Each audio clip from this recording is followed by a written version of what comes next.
ఒక కీలకమైన breaking news చూస్తున్నాం. నంద్యాల సభలో తాను చేసిన వివాదాస్పద వ్యాఖ్యలపై ఈసీకి వివరణ ఇచ్చారు వైసీపీ అధినేత జగన్.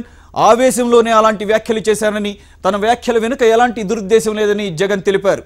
2014లో చంద్రబాబు చాలా హామీలు ఇచ్చి అమలు చేయలేదనే ఆవేదనతోనే ఆవేశంగా మాట్లాడానని ఈసీకి వివరణ ఇచ్చారు జగన్.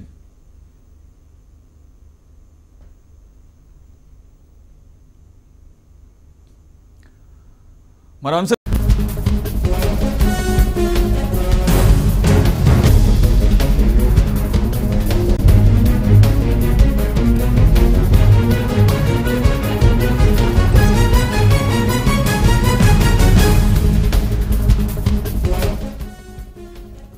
ఒక కీలకమైన బ్రేకింగ్ న్యూస్ చూస్తున్నాం. నంద్యాల సభలో తాను చేసిన వివాదాస్పద వ్యాఖ్యలపై ఈసీకి వివరణ ఇచ్చారు వైసీపీ అధినేత జగన్.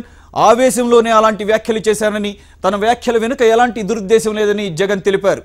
2014లో చంద్రబాబు చాలా హామీలు ఇచ్చి అమలు చేయలేదనే ఆవేదనతోనే ఆవేశంగా మాట్లాడానని ఈసీకి వివరణ ఇచ్చారు జగన్.